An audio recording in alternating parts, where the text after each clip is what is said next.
Por supuesto, vamos inmediatamente con el señor Jorge Miguel Water Rechuán, actual presidente del Consejo Directivo del IES, presidente del directorio de Ban Ecuador BP, encabezando el posicionamiento de esta entidad como el Banco del Pueblo, presidente del directorio de Empresa Coordinadora de Empresas Públicas, ENCO, secretario general y privado del gobernador, asesor del presidente ejecutivo de la Comisión de Tránsito del Guayas en el año 2007, entre otros cargos, además de que en la pandemia fue una de las personas que se fajó por nosotros. Jorge, buenos días, bienvenido al día. Mario, un fuerte abrazo para ti, a Verónica y a todos los que nos escuchan. Siempre un honor comparecer donde ustedes. Pensé que me ibas a vacilar por mis nuevas funciones, pero... Así ¿No? que... No, la verdad que no se te ve mal. De hecho, cuando ya nuestra generación comienza a tomar el liderazgo como el de Carlos, algo diferente nos sentimos, digamos. Jorge, bueno, debido al stock limitado de anestesia, se habían aumentado las derivaciones para cirugías a casas de salud privadas. Con la llegada de anestésicos, estas derivaciones a clínicas privadas van a disminuir. ¿A qué se debe primero el desabastecimiento? ¿Cómo lo lograron superar? Y si estas derivaciones, las que conversamos, van a terminar o van a disminuir. Mira, te explico el contexto completo del problema.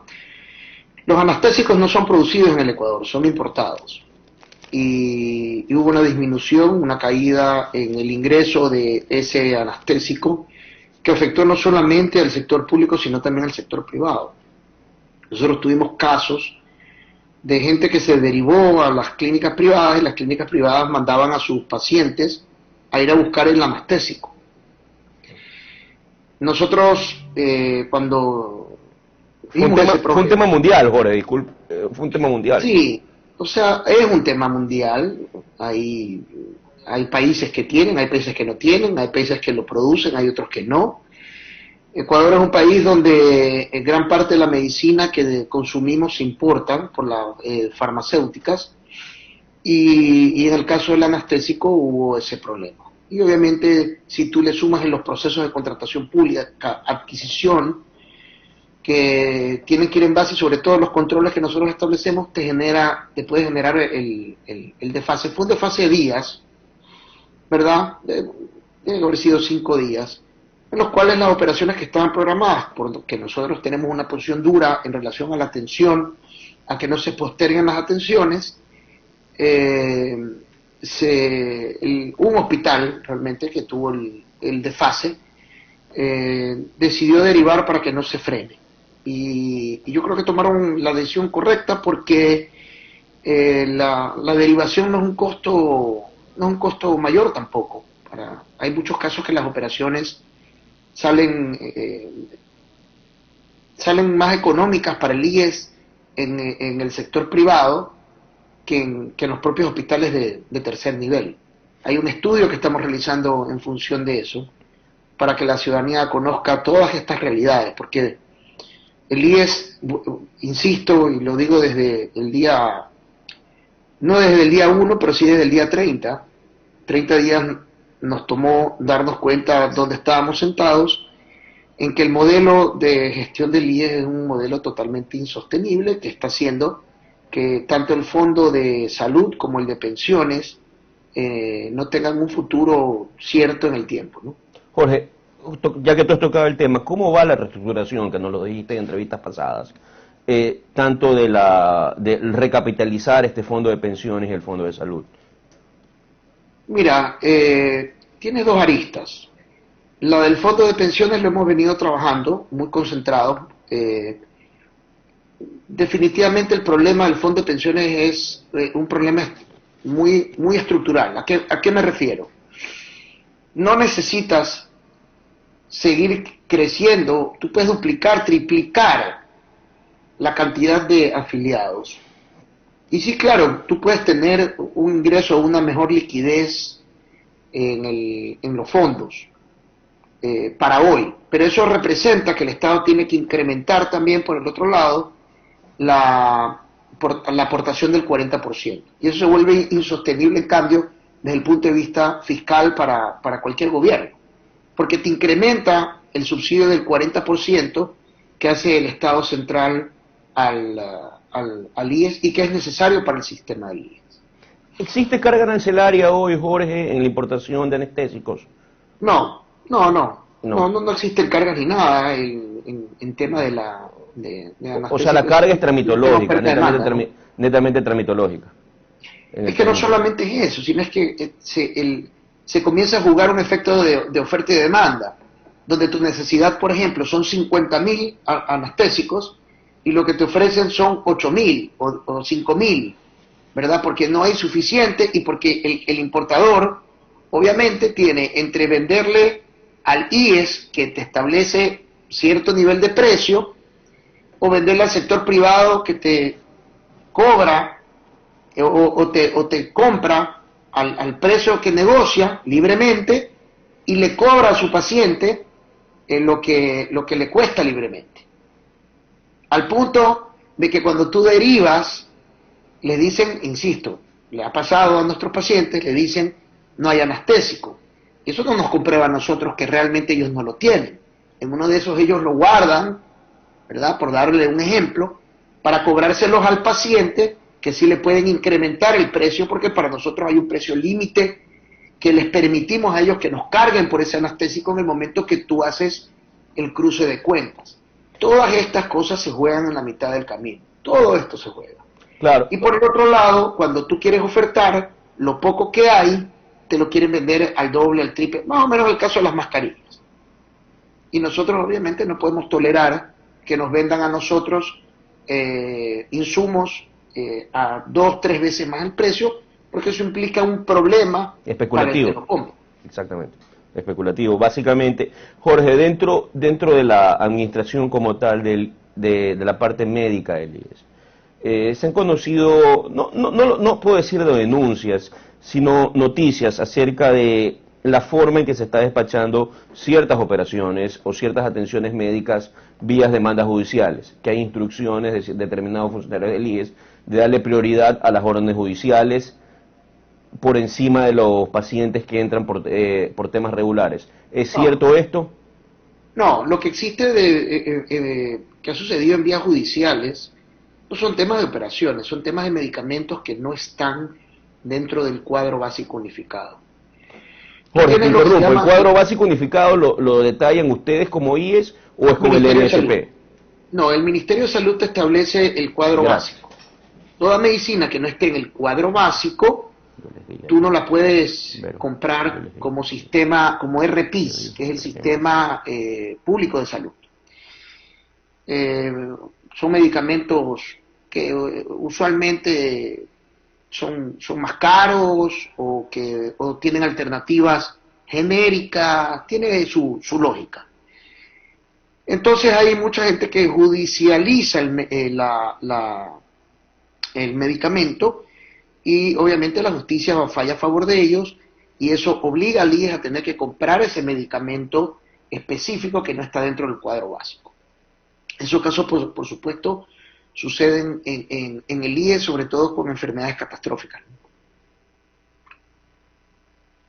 Personal y particular. Le doy paso para seguir al día contigo, Jorge, a Yolanda Torres. Un gusto haberte tenido. Ingeniero Water, encantada, por lo menos hablar por este medio. Desde hace algún tiempo el gobierno viene con la intención de presentar un borrador de reforma al sistema de la seguridad social. ¿Avanzamos con este proyecto? Mira, Yolanda, ya estamos, creo que a próximos días de terminar el estudio del fondo de pensiones, donde y esto, yo creo que esto era requerido para que primero se haga conciencia. La seguridad social en el mundo no la cambia un consejo compuesto por el tripartismo, quiere decir empleadores, trabajadores, gobierno. Okay.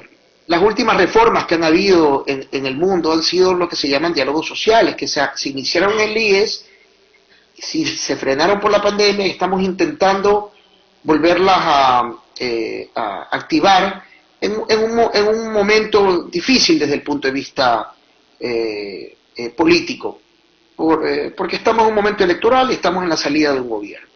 Pero yo creo que no se debe acabar con la intencionalidad de dar propuestas alternativas de cambios a la seguridad social, que hagan un cambio estructural que permita que el fondo, la seguridad social en sí, funcione de una manera adecuada, que funcione y que sea sostenible en el tiempo, porque tienes un modelo que funcionaba hace 30 años atrás, pero que hoy ya es insostenible.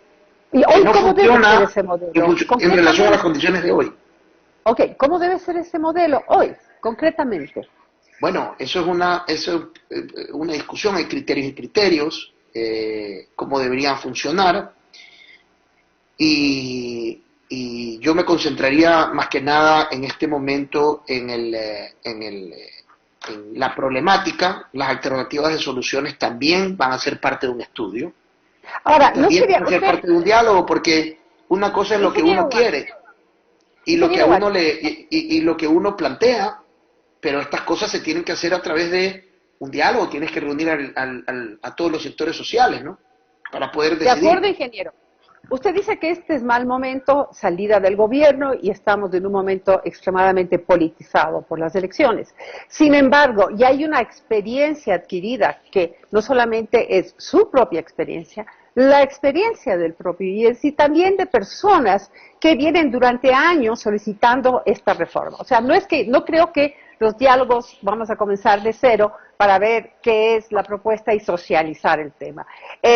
Yo había tenido entendido que tanto el gobierno como el propio IES, con usted a la cabeza, iban a dejar una hoja de ruta para que el próximo gobierno pueda seguirla. ¿Con qué? Con la experiencia que ustedes ya han tenido, ¿verdad? Sé que el mismo, no es que sé, lo ha dicho el mismo doctor Mauricio Pozo, que una de las cosas que él quiere dejar en camino para el próximo gobierno es precisamente una propuesta de reforma al Instituto de Seguridad Social.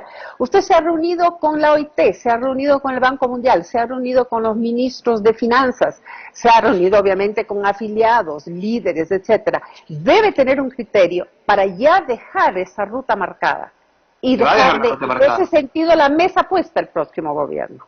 Mire, no solamente un proyecto de reforma estamos buscando, pero tienes que iniciarlo en función a un diagnóstico.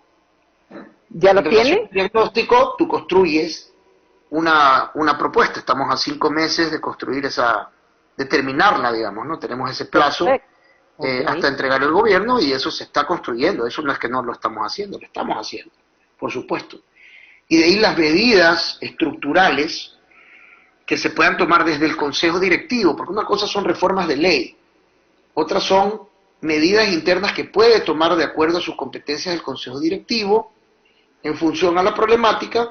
Yo lo he puesto no una, lo he dicho miles de veces, que yo estoy en lo personal dispuesto a tomarlas independientemente del costo político que tome, ¿no? Independientemente del costo político, porque o salvas y tomas una medida estructural y salvas al IES, o simplemente te pones a hacer política. Como mi vida no es la política, mi posición es que se tomen esas medidas estructurales hasta finalizar el gobierno, desde el punto de vista del Consejo, y se dé el documento para revisión, porque obviamente el gobierno no tiene margen en este momento para entregar una reforma que se discuta en la Asamblea, ni la Asamblea tiene margen para discutir una reforma a la seguridad social. Sí. Pero sí dejarle un documento listo. Sí, mejor dejarlo para... Este es de los... La mejor decisión en este momento es dejarlo para la próxima asamblea, pero sí dejar un documento preparado con las opiniones y habiendo recogido ya las experiencias, y no comenzar de cero con el tema de las reformas del seguro social. Se me acaba el tiempo, ingeniero, pero quiero hacer una pregunta sumamente puntual. Me encanta cuando nuestros seguidores plantean las preguntas que son de su interés. Usted estaba anunciado, sabía que venían, y tengo una muy, muy puntual. Tiene que ver con el Gamma Knife. Este es un instrumento, un aparato, una herramienta que parece que tiene el IES y que no está activado para hacer determinadas operaciones muy específicas del cerebro. ¿Qué pasa con esto? ¿Es uno más de las herramientas o aparatos médicos que están simplemente embodegados en el IES? No. A ver, no conozco el caso específico, ¿verdad? Sin duda voy a pedir la información. Lo que sí es que, bueno, como todo aparato, en toda clínica, en todo lado, lo que pasa es que en el IES las cosas son más sensibles, ¿no? Pasan por momentos de reparación, de mantenimiento. Eso tenemos todos los días, eso es permanente, como en todas las otras clínicas. El tema es cuando no lo reparas y lo dejas botado, eso es diferente. Eso es totalmente diferente. Porque parece, tengo entendido que no ha sido estrenado, que ha llegado y no ha sido estrenado.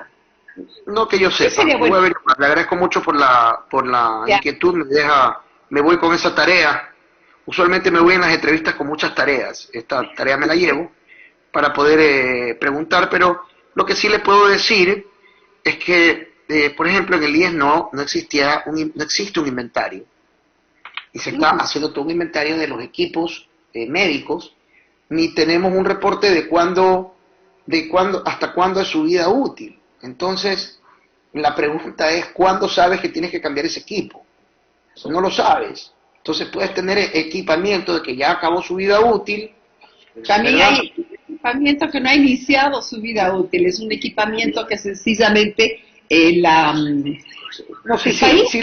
porque muchas veces, y no es la primera vez, y desde hace muchos años, ocurre que llegan equipos tan sofisticados que lo que no hay es ni los manuales que puedan ser entendidos, ni las personas que puedan manejar, y quedan... Le cuento una mejor historia, le cuento una mejor historia. En el Teodoro Maldonado encontramos equipos que habían acabado su vida útil, que se habían comprado y nunca fueron utilizados.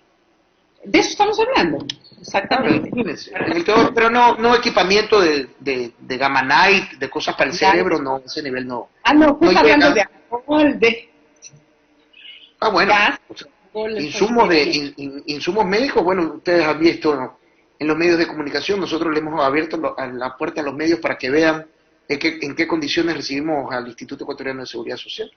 Yo creo que la gente tiene que conocer estas cosas, independientemente de quién sea el responsable. La gente tiene que saber, eso no se puede esconder.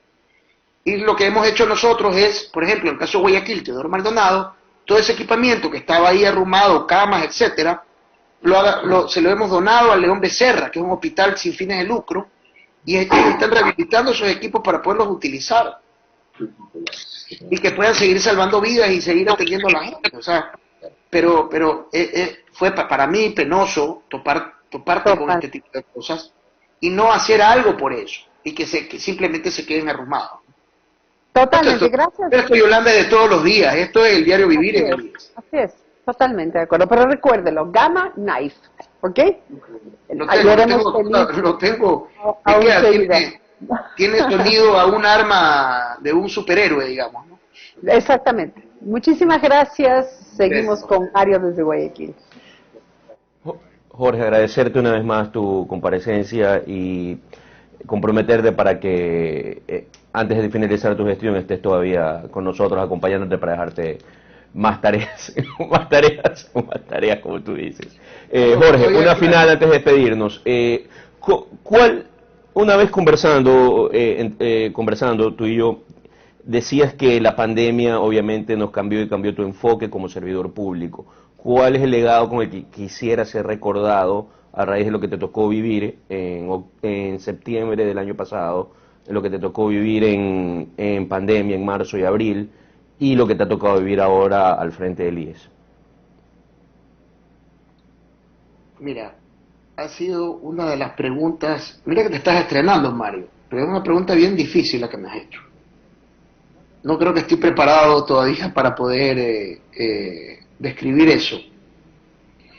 Y lo que voy a hacer yo, hay mucha gente que sí que establece incluso el epitafio que le gustaría que le pongan, etcétera, etcétera. Yo eso se lo voy a dejar a las personas, ¿verdad? Creo que está muy temprano todavía. Definitivamente la pandemia te cambia la vida, a mí me hizo ver la muerte y la vida, y todos los días estamos en eso. Hace 2 días, después de una pelea intensa para llevar a una persona a España para que se logre tratar su enfermedad, nos enteramos que había perdido la batalla. Todo eso en la mitad del manejo administrativo del Instituto Ecuatoriano de Seguridad Social, y el hecho de que debajo tuyo exista la responsabilidad de miles de servidores que tienes que cuidar y miles de servidores que tienen que cuidar a millones de ciudadanos, es una cuestión enorme. Y más cuando, para mí, o sea, yo no soy médico, para mí la vida humana no es un número, para mí la vida humana es vida humana. O sea, para mí perder a una persona es fatal. Entonces este año 2020, fuera que no voy a quemar años viejos, voy a respetar lo que dicen las autoridades, ha sido un año difícil, ¿no? Difícil desde el punto de vista de todo lo que me ha tocado ver y vivir. Ha sido, creo que, durísimo en todo sentido, y bueno, esperar que dejar un poco mejor las cosas de lo que nos encontramos, con eso para mí es basta y sobra, ¿no? Muchas gracias, Jorge, y la vida humana no tiene un precio. Muy linda frase.